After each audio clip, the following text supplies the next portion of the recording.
Tēnā koutou katoa. Ko Julie Hagi taku ingoa, Ireland, rao ko Scotland, rao ko Denmark, te whakapaparanga mai. Engari, ko te Waipounamu, te whenua tapu, ko o tākou te kāinga, kei kōrero au e noho ana.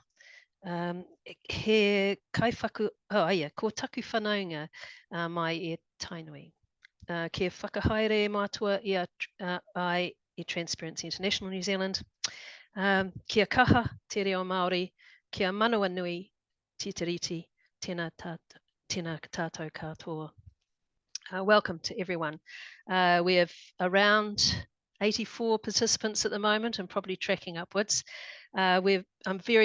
Just to explain what I just said, I said introduce myself as CEO of Transparency International New Zealand and placed myself. I'm a South Islander from New Zealand and my heart lies there. But I now live in Korokoro in the North Island and I gave honour to the Treaty of Waitangi and to Te Reo Māori. So I'm welcoming to you all and welcome to our guests and to our speakers today.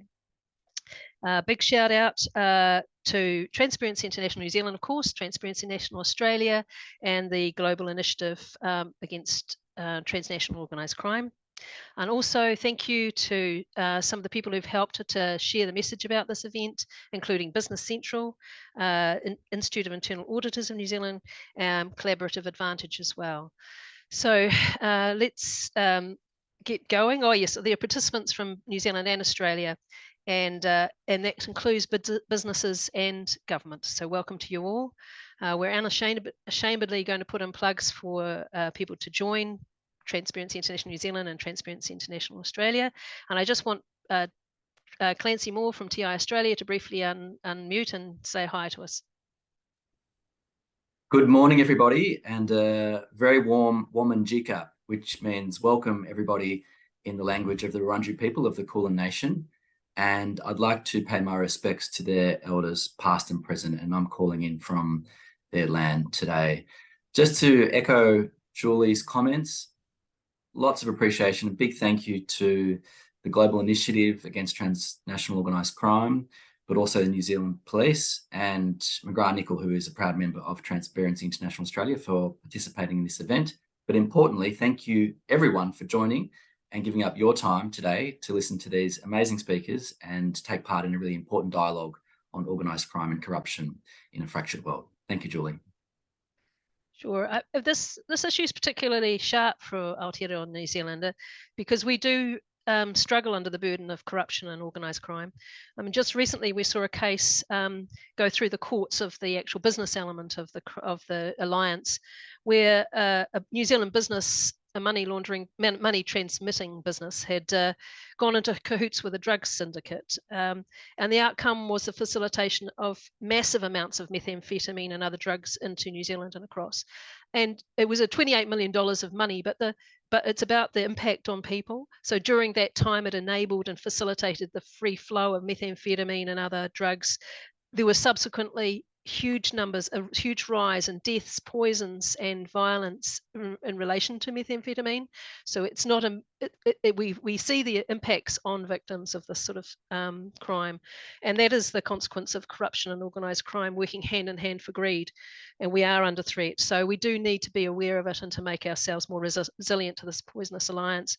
So today we're going to hear from three speakers. As I said, we've said before, I think please use the Q&A to ask questions. We haven't got the chat open just because of the numbers, and we will try to answer questions, but it just depends on time and relevance at the end. So I'm first going to introduce our first speaker, Virginia Comolli. Virginia is head of the Pacific Program for the Global Initiative Against Transnational Organised Crime. Let's call it GTOC for short. She's responsible for GTOC's new portfolio in the Pacific, and this includes mapping foreign criminal actors active in Pacific Island countries. With GTOC, she initially managed a program on disrupting environmental crime, and before that she was senior expert with the Asia Pacific Observatory researching child sexual exploitation. Further back, she spent 14 years with the International Institute for Strategic Studies, working on organised crime and violent extremism. And then she worked for Ministry of Justice and others. She's had a lifetime of work in this area of mahi in this area. So I'd like to invite you, Virginia, to open. I'll stop sharing my screen and open up your screen and start talking. Thank you. Thank you so much. Great. I hope you can see my my screen now. Well, hello everyone. It's a great pleasure to be here and to join this discussion and to share some of our work and also to learn from all of you, and really to echo what what Julia said. You know, it's great to see so many people have taken their time to join us today. So thank you so much. I'll just say a couple of words about our organization, because I expect some people might not be familiar with the Global Initiative. So we are a civil society organization. We've been around for 10 years. And our main aim is to study and analyze crime and different forms of organized crime, criminal markets and actors, and also working closely with practitioners in the policy sphere, but also law enforcement and international organizations and civil society actors to really together devise responses to organized crime.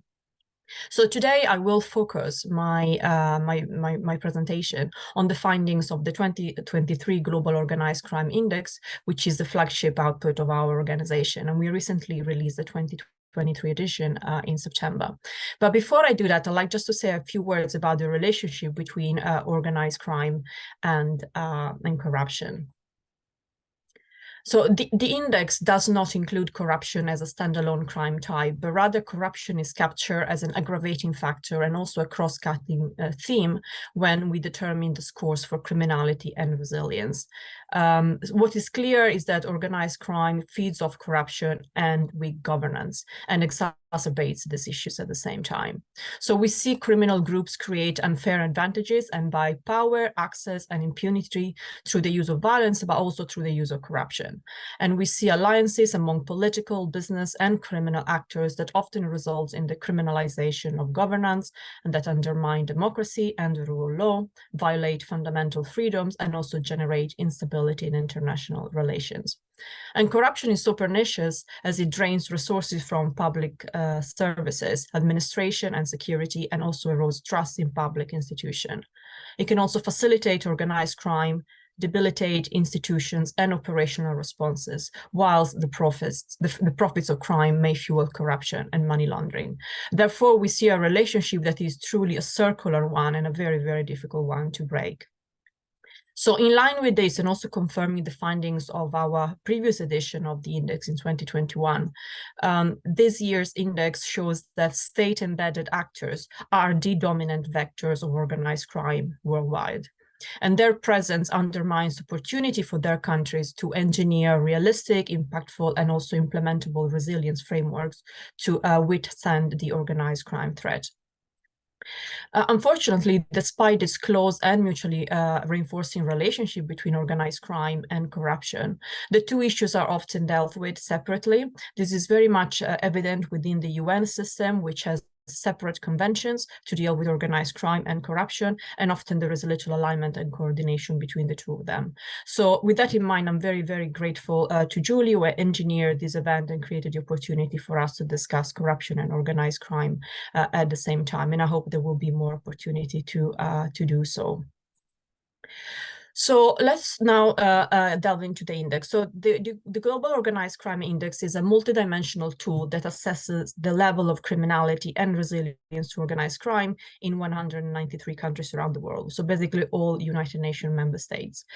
We developed it over a period of 2 years, and this iteration covers the data from year 2022.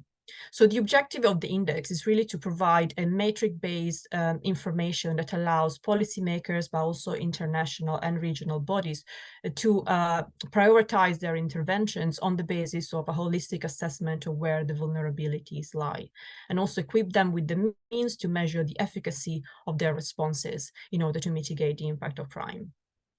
So at the macro level, there are three headline findings. The first is that the gap between criminality and resilience is widening, and this is really bad news. The second is that democracies continue to have higher levels of resilience compared to non-democratic countries. And the last is that conflict makes countries more vulnerable to organized crime.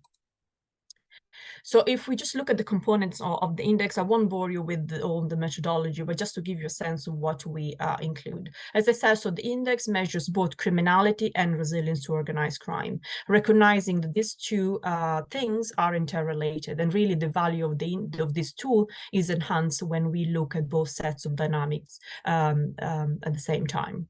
So as you can see on the left, criminality is depicted as a criminality pyramid, whilst resilience on the right is shown through a resilience wall. So we capture criminality by evaluating two components. One is the scope and scale of 15 different criminal markets that make up the base of the pyramid. And then we look at 5 different types of criminal actors that make up the height of the pyramid. You will see some of the criminal actors and markets are in bold, and those are the new ones that we've included in this most recent iteration. We decided to expand the index. And on the right, when you see resilience, the resilience wall, you'll see that the tool measures the existence and effectiveness of 12 building blocks of resilience. So the higher the wall and the higher the resilience score is, and vice versa. And all the indicators are scored on a scale 1 to 10. So from criminality actors, a score 10 represents very severe influence, whereas for resilience, we actually want a factor to score very highly, because that means that those resilience measures are very effective. And you can see the variety of factors that we look at. So as you can see in these continental averages, criminality has increased since the first iteration of the index. Criminality averages are on the right, resilience averages are on the left. Asia is the continent with the highest levels of organized crime, also keeping in mind that it's also the largest continent in terms of land size and population. And Oceania has the lowest criminality scores. With regards to resilience, the continental rankings have also remained the same compared to the previous edition, and we see that 3 out of 5 continents saw a rise in resilience, and only Asia and the Americas saw a decline. Oceania, as you can see, exhibits the second highest resilience score in the world, just after Europe. I just put together this slide just to give a little comparison between global trends and those that relate to Oceania. So on the left-hand side, you'll see averages for criminal markets at the global level, and on the right-hand side is Oceania. So financial crimes are the world's most pervasive criminal market.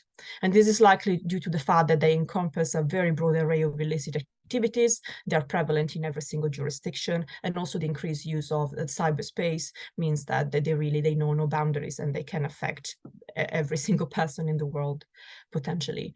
And human trafficking and cannabis are also the second and the third highest ranking markets worldwide. If we look Oceania, the largest criminal markets is fauna crimes, and if you're wondering what that concerns, it's really driven by illegal, unreported, and unregulated fishing.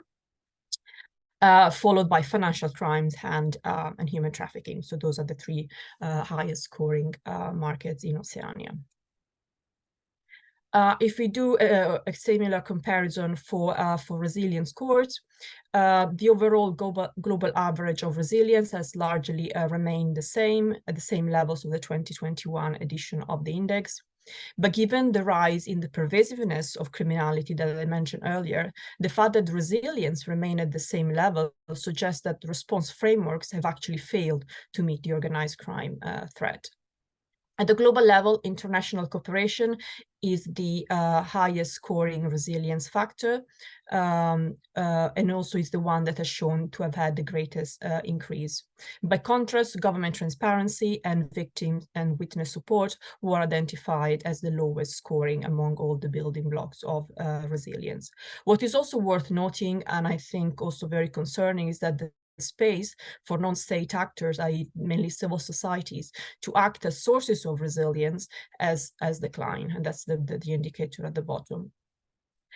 In the context of Oceania, national policies and law, international cooperation are the strongest indicators, whereas areas of victims and witness support, as well as preventions, are the most lacking. It is important to note, and this will not surprise any of you in the audience, is that the relatively high overall continental scores that we can see in Oceania are very much attributed to the very high scores assigned to Australia and New Zealand indicators that effectively bump up the continental overall scores. And this, of course, points to a wider issue, that is that there are very substantial sub-regional variations within Oceania, as you can see in the next slide. Here you'll see the different sub-regions with Melanesia, Polynesia, Micronesia, and also, of course, Australia and New Zealand. Again, no surprise here, with Melanesia is the sub-region that faces the greatest challenges, given that has high criminality and very low resilience. And Papua New Guinea within Melanesia is really driving those scores. So having gone from the global to the continental and then the regional level, let me now move on to Australia and New Zealand specifically. So as you can see here, we have the results for criminality in Australia and in New Zealand, and the two countries are in a comparable positions. On average, criminal markets and actors have only moderate influence in both countries. But when we drill down and look at the most pervasive markets, once again, we see a similar situation with cyber-dependent crimes, financial crimes, and the trade in synthetic drugs, i.e. meth, are the ones that are topping the chart. You might be intrigued to note in the top right-hand side that there was a relatively substantive increase in the score for New Zealand. And there are a number of factors that influence this change. Among them, I would really flag the fact that the trade in synthetic drugs, cannabis and cocaine, also increased scores, whereas heroin had declined. Financial crime, which is one of the new crimes that we included this year, is a new market, has also scored pretty highly, as you can see in New Zealand. And similarly, there is a new category of criminal actors that we've included this year, which is the private sector, which has scored at a 6 in New Zealand, which suggests a significant influence. And also the influence of criminal networks has gone up, especially, and this is partly the result of their increased interaction with transnational groups. To briefly expand on the private sector. So the private sector in New Zealand, and by private sector, I mean the financial, legal, accounting, real estate, and retail sectors, they offer opportunities for money launderers to move large amounts of illegitimate funds while providing anonymity. And New Zealand professionals also offer high-risk legal services to overseas clients, which is something that further compounds this issue. Of course, the risk of private sector actors engaging in money laundering and tax evasion is also a concern in Australia. But there, if we look at the score, private sector actors received a much lower score at only 2.5. 1 minute left. Okay. Just doing a similar comparison and looking at the resilience scores in Australia and New Zealand. Once again, there is a comparable picture here. It's one of high resilience, and both countries, all factors are at least at a minimum, sufficiently effective. So corruption-related information and assessments influence a number of the resilience factors that you see here, for instance, governance and criminal justice system, for instance. So the Australian state and its governability are among the best in the world. Law enforcement is strong. Australia also have low levels of corruption, even though in the past few years, the perception of corruption has increased. There has been no federal anti-corruption body until the middle of this year, which unfortunately is not something that is captured in the index. But the fact that it was announced back in 2018 and it took so long to be implemented kind of slightly affected the score here. Even though corruption levels in Australia are generally low and there is no evidence of state official involvement in organised crime, the risk of corruption within Australia's private security operators is a concern. Regulators' limited powers and resources may lead to the employment of security personnel with a criminal history or links to criminal groups. And this became apparent in 2021 when authorities revealed that organised crime had infiltrated the supply chain at ports and airports in Australia. New Zealand is considered, of course, one of the most stable countries in the world, routinely praised for its rule of law, transparency, low levels of corruption, including of the judiciary and the police. Having said that, reports have also surfaced about foreign influence in policy and education, and the absence of an anti-corruption body is also a bit of a concern. So in recent years, there have also been a few cases of attempted or actual infiltration of police and or the corruption of individual police members by organised crime. However, there is no evidence of systematic corruption of police or border control.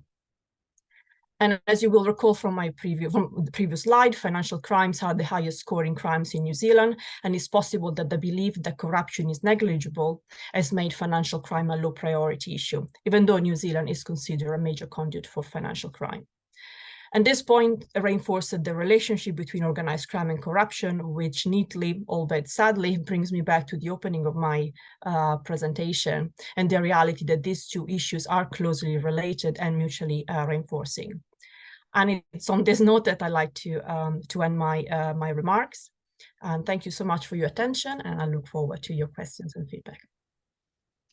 Oh, thank you very much, Virginia. You can see how dense that is. I've had a look myself at the at this index, and it just is so rich in terms of the amount of information that it has. And I encourage you to contact Virginia at the Global Initiative if you want more information as well, and to look at the index, which is all online and all easily able to be searched. Thank you, and please remember to post your questions in the Q&A if you have them, and the link to Virginia will post the link to the report. So we'll move on now to Wayne Gray, who's going to give another angle, which is the sort of frontline investigation and prevention in New Zealand. Wayne is a Detective Inspector, Strategy and Liaison Manager with the National Organised Crime Unit for the New Zealand Police. He is responsible for providing leadership and management for strategic planning and liaison with the organised crime group, and a key focus of this is targeting transnational and national organised crime.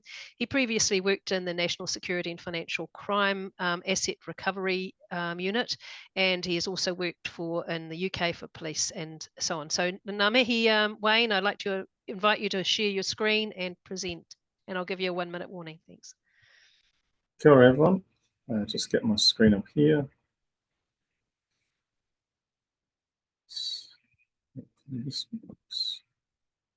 Cool. Hopefully everyone can see that screen up. So yeah, thanks again for joining, everyone. And it's great to have everyone involved in this, and I'll also be able to present to you all. Obviously, from our point of view, corruption is a key facilitator in this transnational organised crime space. And I'll hopefully just cover off a few examples of where that crosses over. Obviously, for us, transnational organised crime is a bit of a never-ending cycle of drugs and money. But our vision is to obviously make New Zealand the hardest place in the world for organised crime and networks to do their business. And we need support of everyone really to do that, because it's not just a police thing, and our visibility only goes over to a certain point. We're obviously looking at a multi-billion-dollar industry for transnational organised crime. So it's globally at about $3 trillion, which is about 4% of the world's gross domestic product. And so far this year in New Zealand alone, we have seized over 7 tons of illicit drugs coming into the country. So this is what our transnational organised crime targets. So it's not just the drug trade. We've obviously got cybercrime, currency counterfeiting, illicit waste, intellectual property, migrant smuggling, which we do see in our space as well, property crime, fraud. Yeah, you can see it can take all forms, and really what it's about is gaining profit, power and influence over people. And that's the key thing that we see from our point of view, is that yeah, profit, power and influence over people. These are the main enablers that we see, and obviously they come in a number of different areas so that transnational organised crime can be committed. So we see more in the last few years how we're more connected to the world than we've ever been in New Zealand. And really the big thing that that drives that is tech, because people can hide behind technology with their behaviours, and they're able now obviously to conduct their activities way quicker than they used to, much easier than they used to, and from very remote locations, which makes it hard for us to combat that. And obviously they're always looking for loopholes in legislation to be able to conduct what they're doing. So there's always an activity out there and able to do that. Excuse me. And also looking at who they can use to assist them to be able to hide their behaviour. So that's where the corruption piece comes in as a key for us. And we're seeing it more and more, probably in the last 4 or 5 years, looking at trying to corrupt people and infiltrate businesses. This is kind of where we see New Zealand ramp up into that perfect storm. So things started to change in New Zealand in 2014 when deportees started to come back here. And we started to see some different trade crafts. So the Mexican cartels started showing interest in the New Zealand market. And we were really seen as a golden nugget together with Australia due to high drug prices here, higher than anywhere in the world. So yeah, when we first saw some big imports coming through, 2016, we saw 35 kilos of cocaine in the horse's head you can see there. And that was linked to one of the cartels. And it just started to ramp up further and further and further. And the gangs have really started to target vulnerable communities. And the prison numbers for meth-related offending have really increased in recent years. So the communities are really where the harm is at a high, and that resilience that was spoken about in the last presentation is really key for us in trying to combat things going forward.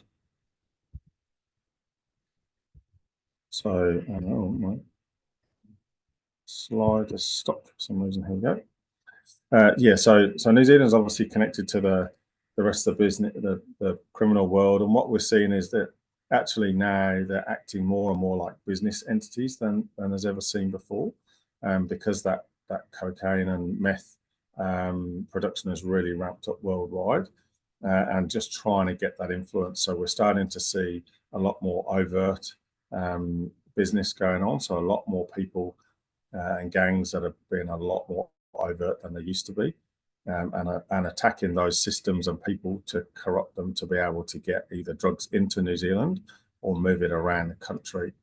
We still see Tamaki Makaurau, Auckland, as our organised crime hub. So most things tend to go into there and then ship out across country from there. Obviously not always, but most of the time that is the case. So yeah, overt gang activity is generally a good way of showing that there's some low-level organised crime going on, and there's also some Asian organised crime still going on in the background that we tend to see as well, but more into the financial space than the drug dealing space actually at the moment. A whole of government approach is what's needed. So we've got our transnational organised crime collaborative working here.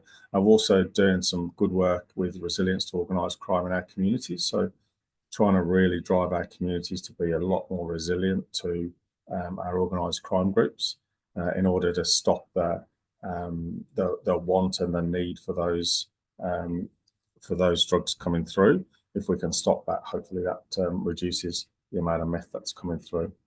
So it requires obviously a coordinated, collaborative and strategic approach to disrupt this. Yeah, we're finding that international connections are being used more and more in order to try and stop some of the recruitment and influence over our communities. This is just a bit of an overview that you can see where our investigation and prevention sits in. So we've really got a model that is not just focused on investigation, which most people obviously think that's where we focus, but the prevention and disruption piece is really key for us. And it really needs that multi-agency approach. So we're really working hard with other government agencies, other non-government agencies and businesses, the financial sector, to try and target a lot of those groups. So you can just see some of those things that are there. So we've got communities of practice, we've got gang action strategies that sit in there, even working with treatment providers to try and get people out from that drug scene, and looking at evidence-based research to see, well, actually there's only a small cohort of people that are committing most of the crime that's coming here into New Zealand. So yeah, that just shows that. So I'll give you a couple of case studies now of some work that we're seeing in terms of the actual corruption here. So this case, Operation Selena, this identified 2 separate organised crime groups who actually corrupted a number of baggage handlers at the airport, and bags were coming in which were containing methamphetamine, and the baggage handlers were used to be able to get the meth from landside or airside, sorry, to landside without anyone being able to or having to inspect it. So customs were being sidelined as a part of this. So yeah, we charged 14 people, and these sorts of things are the things that for New Zealand Inc. as a brand is really bad for us, and obviously that insider threat piece that sits there. And can potentially be a national security issue, exploiting our weaknesses that we have at airports, etc. So yeah, that we had 24 people in total charged at the back of that, following quite a long investigation, and almost 500 kilos of meth coming through that operation itself. There's another interesting one. So this was a job actually targeting the Comancheros gang, and actually looking into that. And if you look at the people that you see there, the 2 people between our security officers, so we're kind of saying which one here is the most dangerous to New Zealand, and it's the guy in the suit, because he's the facilitator. So the lawyer that you see there assisted the Comancheros to launder funds. So he was influential in setting up shell companies, bank accounts, purchase of high value properties and high value items, as you can see on the left hand side there, in order for them to be able to hide the true extent of their criminal offending. So he was targeted because he had some vulnerabilities, and they really targeted him to be able to corrupt him, to be able to support them and help them through what they were doing. So without him, there's no way they'd have been able to move the amounts of drugs and money and conduct business the way they did. And this is the one that we spoke about at the start, actually, the lady who was running a money remittance, and she ran a money remittance in Newmarket in Auckland for a number of years, and was a semi-legitimate business, or had a legitimate arm to the business.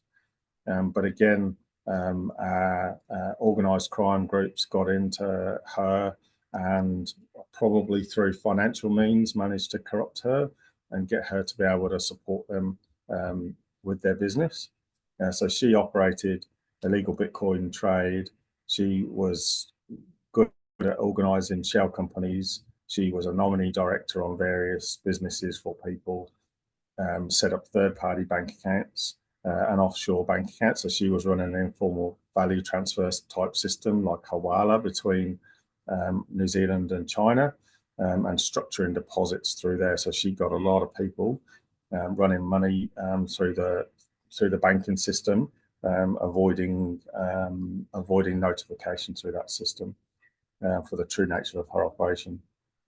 So she helped several drug syndicates, and yeah, there was in excess of $28 million that was laundered, and we've got a number of her assets seized at the moment.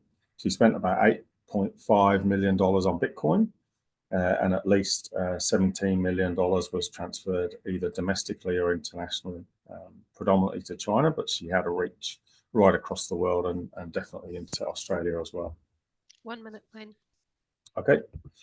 So where else do we see this sort of crime going on? We're actually seeing it everywhere. We're seeing quite a bit of stuff in the construction industry, and it's we're seeing a lot of mortgage frauds, immigration frauds, and exploitation of our workers.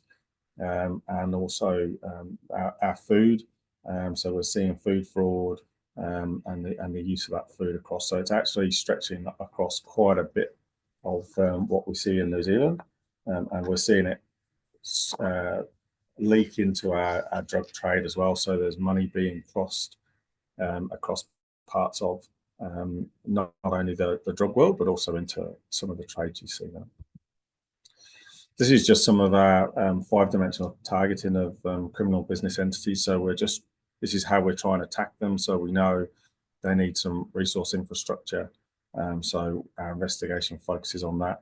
Revenue generating is a really big thing for them. So those money laundering pieces, tax evasion that we've spoken about. The piece for us that we're just starting to grow at the moment is that making communities more resilient. So trying to reduce the demand and trying to show that those products shouldn't be as high value as they are, and looking at our financial facilitators and targeting them, because they're the ones that are actually allowing them to be able to conduct their business. And then at the back end is just that restraint and forfeiture, so that we can dismantle the crime groups at the back end. And this is just another piece that just shows that that organised crime, that 5-dimensional targeting. And this is some of the results, just so for those of you that have some interest in some of the money seized. So at the moment, we're doing pretty well this year, or over the last 6 years, $6.7 billion worth of social harm that's been prevented. And you can see not only the national and transnational organised crime groups, but some firearms taken off the street, and some of the stuff around drugs and being taken off at the border. I think that just about finishes off for me, but that's probably the key message, is working together is what's going to keep our communities safe. So I'll leave it on that note. Oh, Wayne, thanks very much. And again, another really heaps of information and a really valuable presentation. I need to find out what food fraud is. Geez, I have to have a look at that one. All right. So I'm now going to hand over to Clancy to introduce our third speaker. Clancy, over to you. Thank you, Julie. And just to reflect on the first two speakers and Transparency International Australia's role in this incredibly complex puzzle. So TI Australia for more than a decade has been strongly focused on tackling the enablers of particularly money laundering, but also looking at issues of grand corruption, particularly in our region, and transnational crime, particularly when the money is often stashed in Australia in, for example, our real estate sector, or often washed through casinos and other economic markets. And I think just to touch on the points that Detective Inspector Wayne Gray talked about, some of our research shows at least 20 lawyers, real estate agents and accountants who've been charged or convicted with financial crimes in the last few years. And as I said before, the real estate sector is a key market and sector where criminals, organised crime gangs launder their dirty money. And we saw that recently in Australia earlier this year with a record $10 billion Australian bust by the Australian Federal Police into a Chinese organised crime network. This syndicate was involved in money laundering into the real estate sector, but also other high-end goods as well, and had about an initial $150 million worth of assets seized as well. So TI Australia is very interested in working with businesses in particular, but also financial regulators to address these issues of cross-border flows and transnational crime as well, and enablers. And our work with McGarth Nicol as one of our members is key to this, and I'll introduce Matt now. So Matt is an advisor for Transparency International Australia, but also a partner at McGarth Nicol. And he's a very highly regarded corporate advisor and forensic expert. He specialises in financial crime and corporate corruption investigations, money laundering investigations, and asset and fund tracing as well. He's a forensic accountant with more than 30 years experience, particularly in investigative and consulting work. And he has undertaken, hundreds of probably investigations and consultancy jobs for both the private and public sector over the years.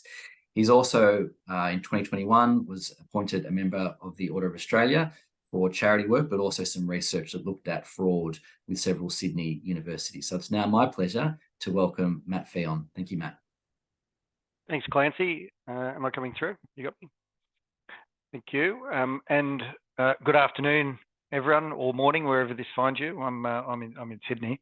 Thanks to Transparency International New Zealand, and also here in Australia, and certainly the Global Initiative for the opportunity to talk to you. I thought, following on from both Virginia and Wayne, of which their observations I completely concur with. My industry is financial crime. I am a forensic accountant first and foremost. I was an undercover drug operative in the early 90s with the New South Wales Police, so I know a lot of what Wayne was talking about. But financial crime and what we're seeing evolve now is really changing. And I think many people refer to me often when they see me, not as a forensic accountant, but more as a security specialist. If I say security in that definition within organisations, I think is really starting to take a new understanding. Rather than being security as someone at the front door, it's how we're protecting our organisations overall, and that's bringing in cyber and technology and a range of other factors. I'll just bring up the presentation, and I note the time that we have. So I've got a few slides, but I'm going to go through these relatively quickly. I think where we're at the moment, and it's, I'll just move my screen across, sorry. It's, where we're at the moment, if you look at the geopolitical landscape, a lot is changing, and what's really changing following the conflict is how is that impacting our supply chains, and I think that's been the first real issue. I think if we look at first and foremost COVID, but then these conflicts, and then most importantly sanctions that are then imposed on organisations and or individuals, what impact would that have on an organisation's supply chain? So we've seen the supply chains be fractured. Fortunately, we've seen corporates, New Zealand and Australia and around the world, they've been able to adapt. There was a lot of angst, I suppose, around what would happen with these slowing supply chains. Where would we source the resources, source the products, source the services that we need to run our businesses? But what was really positive is we're able to adapt, and we're able to adapt pretty quickly to alternate sources. Yes, there has been some impact, but I don't think it was as bad as we thought. What these events do provide is an opportunity for organised crime, and what Wayne has outlined around organised crime, well-resourced individuals and crime gangs are very well-resourced financially, but also today with technology. And I think where we see organisations looking for value and how they can extract value through their criminal actions, obviously cyber ransomware attacks are prolific and have really targeted certain companies and enterprises. And I think that's where we're really seeing more awareness now of these organised crime gangs. I think the only challenge is for individuals and probably just the general community who aren't involved in the investigation aspects or prevention aspects, not understanding who those gangs are or who these state actors are or the ransomware actors are. They are well-resourced. They're not the individuals that are captured. Ransomware and cyber attacks are hard to actually get down to the actual crime gang and capture those. So it's about prevention and resilience and protecting a company and individuals. I think Clancy's touched on a few important pieces, I suppose, when we look at the landscape. If we look at cyber and crypto, money laundering and those money flows, and the property sector is one of the areas that most of my work is conducted in, with those illegal money flows into Australia and often out of Australia. But looking where the source of those funds have come from, due diligence is very difficult. And on the right-hand side there, now it does touch on China. They're our largest trading partner, but this could be a number of different nation states where there's just opaque. It's quite opaque, and the information that we want to get on individuals or organisations is difficult to come across. So a lot of my work actually delves into the due diligence, trying to understand where those flow of funds have originated. I've been involved as an independent expert in a number of prosecutions for a number of those money laundering related matters, and identifying the source of funds and where they have originated is quite difficult. The casino in Australia, we had a whole range of casino commissions of inquiry, state-based and federal, and really that then illuminated to the community these junket operators, what were termed as the junket operators, which people would be probably familiar with now. But really, if you look behind the junket operators, there was organised crime gangs in other nations who were behind those junket operations. What has also then evolved is foreign interference and demonstrated incidents of foreign interference, where organised crime gangs have then used individuals and obviously their financial gain to try and influence political members of the political parties, members of government. But what should be more alarming, and just as a warning sign, is one term that Wayne touched on, the trusted insider or the insider threat, where there are individuals in an organisation who have been placed there or have been co-opted or influenced to do something that they ordinarily wouldn't do. I think what are organisations after, or what has now been, or what are these organised crime gangs after? On the bottom right-hand side there, you might look at that term, data is the new oil, effectively. If they can get hold of the data, it gives them the opportunity to learn more about an individual, look for vulnerabilities. The data is valuable to a range of third parties, but getting that data and working out who might be vulnerable and who they could co-opt is critical. And I think they then identify the individuals that they then exploit and get them to do things to further their objectives.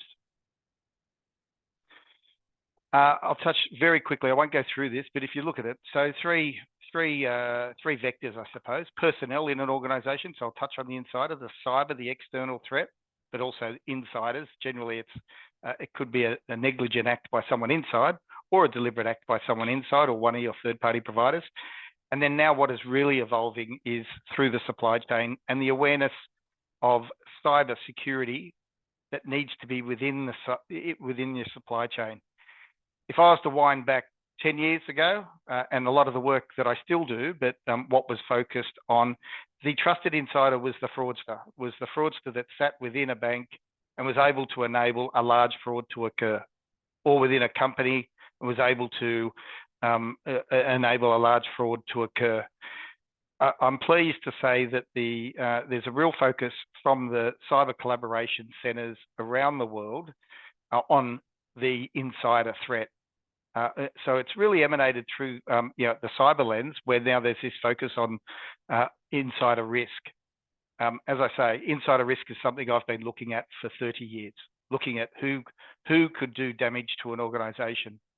And I think it's with that in mind, supply chains, and then we look at supply chains, it is really the digital dependency that they have on the counterparties and third parties that can create the risk and the weakness within controls. I think just on this slide, if I was just to touch on 2 and 4, but state actors focused on critical infrastructure, and we see this frequently. In Australia, we've had 2 big data breaches within the telco industry. But if you look at telecommunications and the energy sector, and cyber resilience within both those are critical. If one goes down, both go down. If you look at those sectors, they're very dependent on each other. But organised crime and or state-based actors wanting to disrupt critical infrastructure, it is a real particular focus, and we're seeing now regulation and further legislation come out mandating that organisations, critical infrastructure organisations that have been identified, take steps to protect themselves. And then third-party risk management is down to due diligence. You need to know, but you need to know your third party and who you're dealing with. You need to understand what they have by way of cyber security posture. And we're going to see this flow on from government, from defence agencies. They'll want to know what their main providers or suppliers have, and then ultimately what also sits within the supply chain. A couple of examples I've touched on, and obviously the Waikato. So you can see data is valuable, and they will attack a range of sectors, the cyber actors, but they'll attack them for that data, either for money, but also the data is quite valuable and the use of that data. Often what is not asked by a board is, why were they attacking us? Right? And I think that's a key thing to understand, and organisations need to understand that the data is valuable. What we're now seeing is the realisation is data, whilst it's the new oil, everyone wants it, it could also be the asbestos that you're holding on to. There's too much data that organisations hold on to. Losing that can be catastrophic, and remediation programs are quite costly and run over an extended period of time. So, and obviously Bitcoin, crypto, it is an area where we're seeing secret commissions, but just an example here where we've traced a ransomware payment and seen that dispersed through the blockchain. So there are avenues, and no doubt Wayne and financial crime team look at this, but following the flow of funds is critical in what we look at. And then the final one on personnel, insider risk. So a trusted insider, it is someone who in your organisation could be co-opted or influenced to do something they ordinarily wouldn't do, but it is something now to manage. And there are insider risk centre of excellences, but models and risk management models that are being put in place.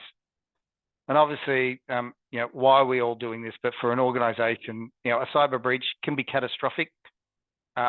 Fortunately, we did launch a ransomware survey about 3-4 weeks ago, and one thing has changed, and I do relay this to a number of clients over the weekend who was suffering cyber breaches.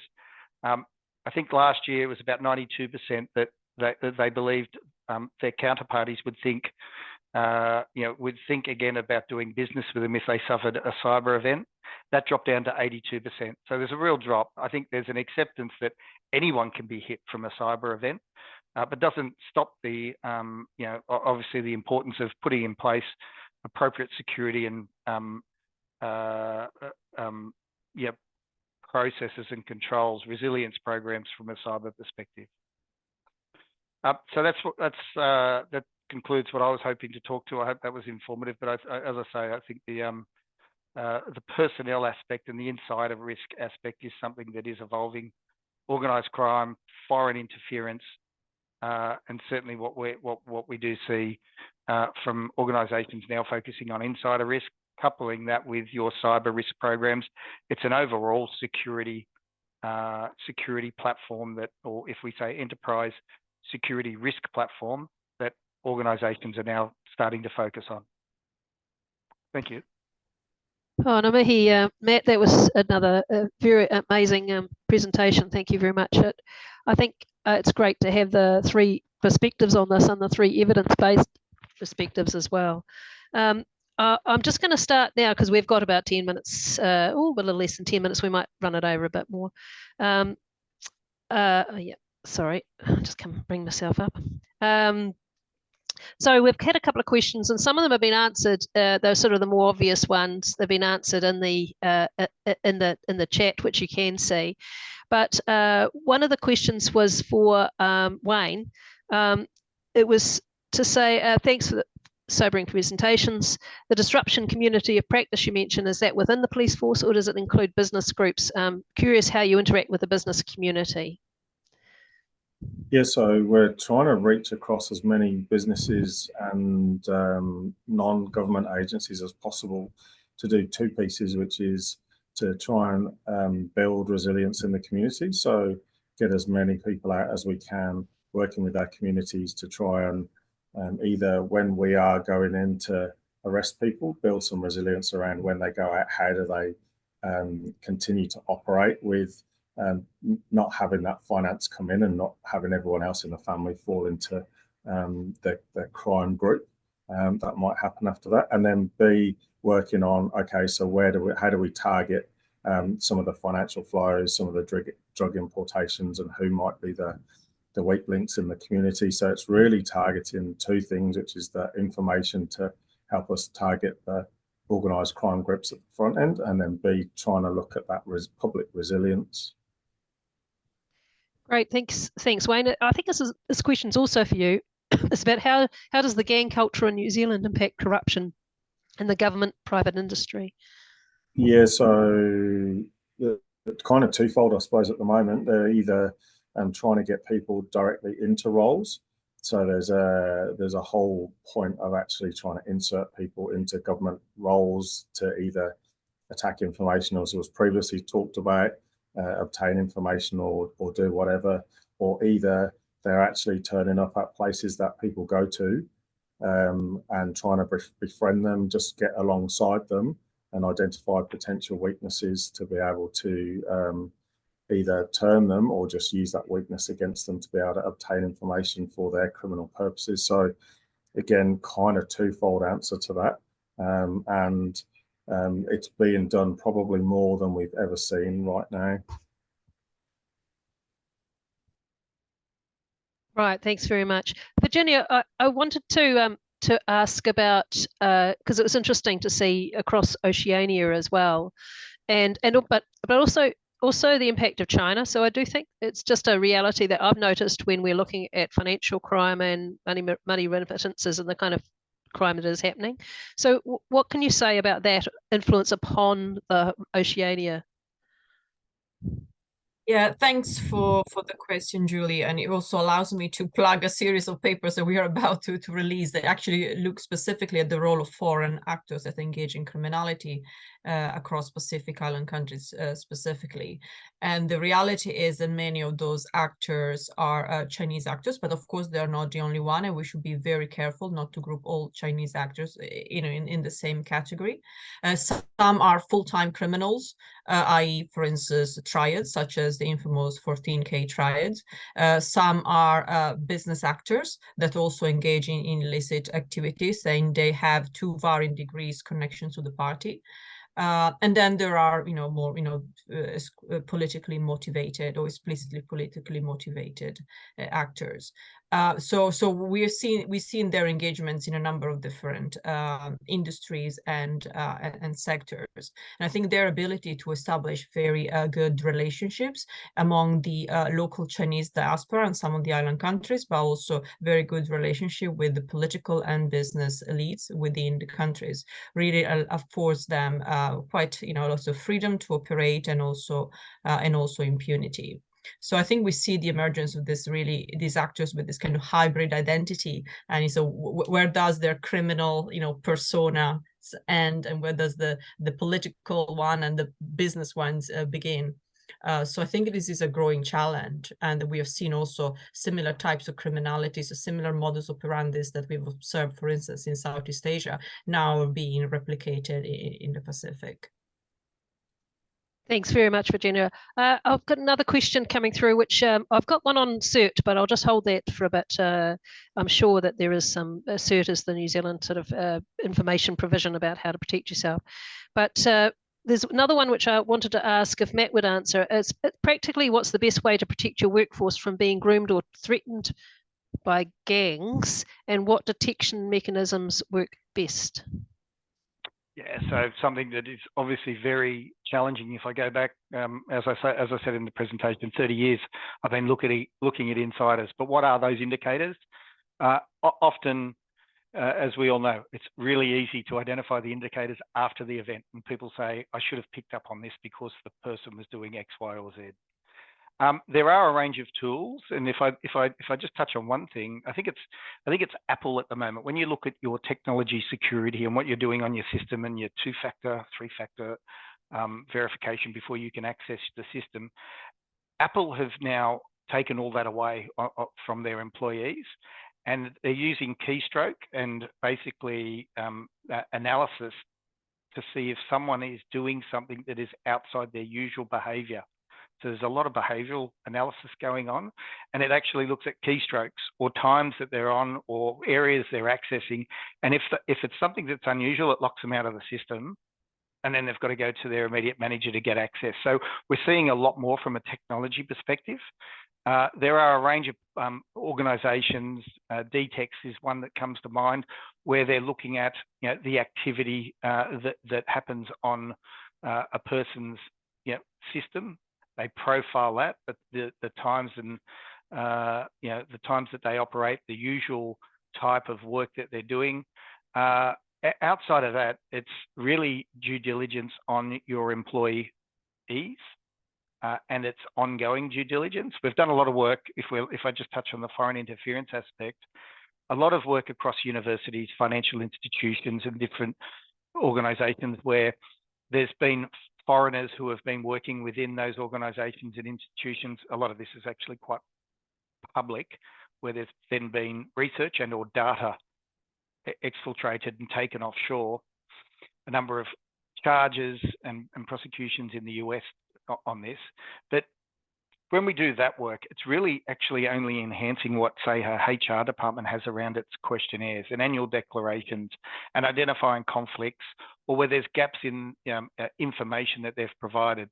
New employees, gaps in their resume that don't explain their background. So I simply say, what detection mechanisms.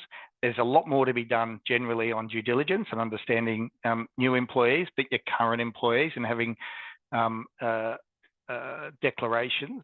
But then there's also systems that IT and IT security departments would put in place.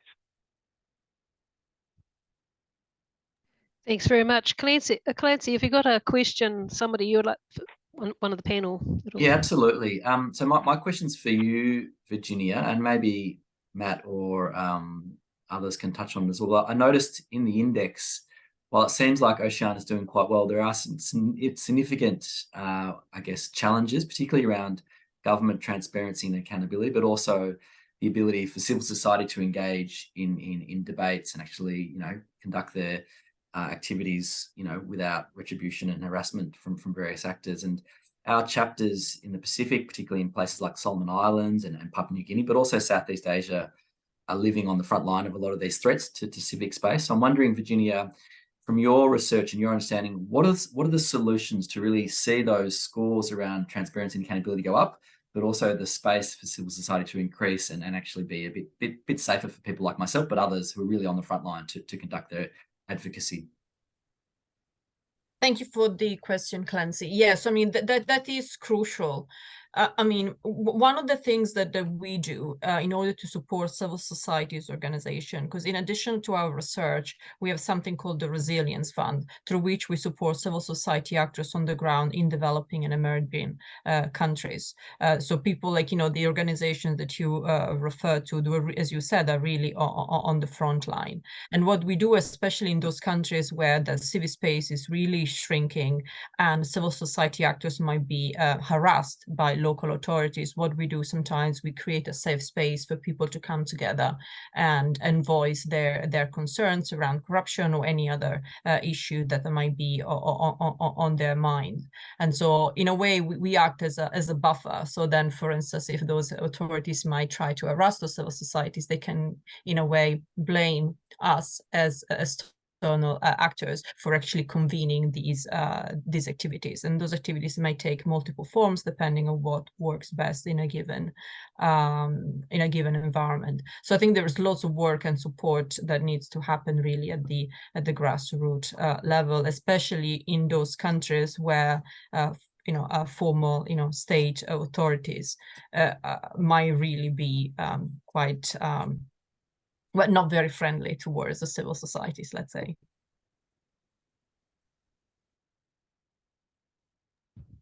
Thanks very much, Virginia. I think we're heading towards the end. We're actually over time now. And I think there's one more comment, I think, from Alistair. This enhanced due diligence over personnel must become more difficult to carry out pastoral care and the work from home where face-to-face opportunities are more limited.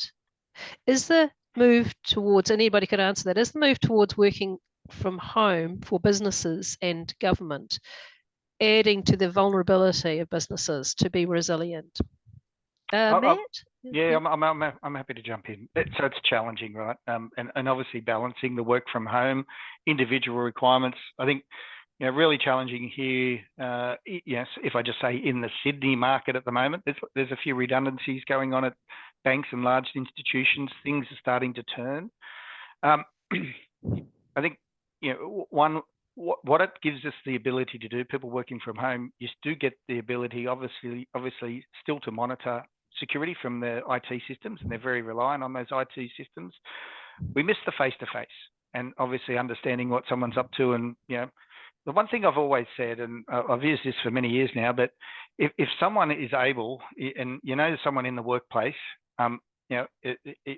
is lying to someone at home, that might be an extramarital affair or something else they're doing, how easy is it for that person to lie in the workplace? Right? And it's those types of things that often come up after an investigation.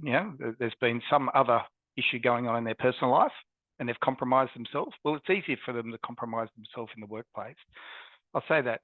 One interesting aspect, which I saw was about 2 years ago, in a treasury function, trading. I used to work on the gold desk at Citibank. Everyone works. It's really, back in the day, it was blokey and whatnot, but a lot of, camaraderie and probably too much hubris, you might say, in a treasury function on a trading floor. But the Securities Exchange Commission released some research about a year into COVID, where traders, where there was very little by way of whistleblower complaints, when they were working from home and not in that environment, sitting alongside someone, they actually blew the whistle on their colleagues. There was a much higher incidence of them blowing the whistle and identifying wrongdoing within fellow traders, but sitting alongside them, they wouldn't ordinarily report it. I thought that was quite interesting, but it is challenging. I think, the pastoral care component, it's really hard to understand how someone working from home, how they are actually going within themselves. And, we've tried to deal with this, I think, surveys and staff surveys, just understanding, highlight sometimes where organisations don't understand, the mental well-being or the stress that's placed upon individuals. I think there's a number of mechanisms which we've got to rely on, but the changing environment, again, is difficult. That's I don't know. I expect others are also seeing the similar challenges. Thanks very much. Clancy, have you got one more thing to say, and then we'll wrap it up? Yeah, I'd just like to thank everyone for coming, and also just to, I guess, touch on a few key points that I've just been sort of thinking about as I've been listening to our great speakers. So the first one is really around the impact of foreign interference and organised crime, and that sort of link that we're seeing not only in Australia and New Zealand, but also across Europe, in the Pacific, in places like the Solomon Islands. It's really having a significant impact, I think, on corruption, but also our democracies and the corporate sector as well. And then just touching on some of the points that Matt made, I think the role of technology is not, I guess it's sort of supercharging organised crime and crime types, but it's also a frontline defence for businesses. And I think Matt touched on that really nicely, how tech is actually a preventative tool that we can all probably use a bit more in defending our enterprises against the threat of organised crime and corruption.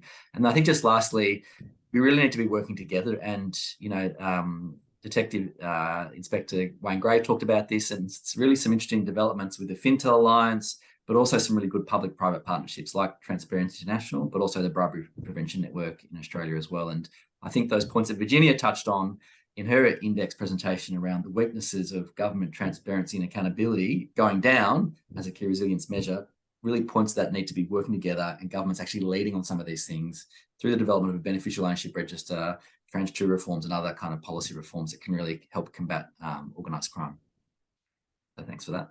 Thanks, Clancy. All right. Just one reflection for me is that is how Transparency International defines corruption, which is the abuse of entrusted power for personal, private, or personal private gain or political influence. And the the key element of that is about entrusted power, and that's where we're seeing that corruption and organised crime nexus, is that those people who have some power, whether it's through a legislative capacity, or whether it's from a regulatory capacity, or whether it's through or the political capacity, those are the ones who are most vulnerable to that corruption by organised crime, and the most vulnerable in terms of their role. So that's where we're seeing it. Look, I'd like to thank very much all the speakers for contributing. Wayne, Matt, Virginia, it's just been great. It's been an excellent session. This session will be recorded and available as soon as we get that, tech people get that done. So I'm going to wrap it up now. Thanks very much with a karakia from New Zealand, which basically just says, let's draw on the discussions from this space. Let's strengthen ourselves. Let's sort of clear it away as well, and hold fast and secure to the ideas that have been provided here today. Unihia, te pau, kia wātia, tūturu, whakamaua, kia tina, huie, tai kie. Kia ora, and thanks very much to all. See you another time. Don't forget, join Transparency International and Transparency International Australia and New Zealand. Thank you.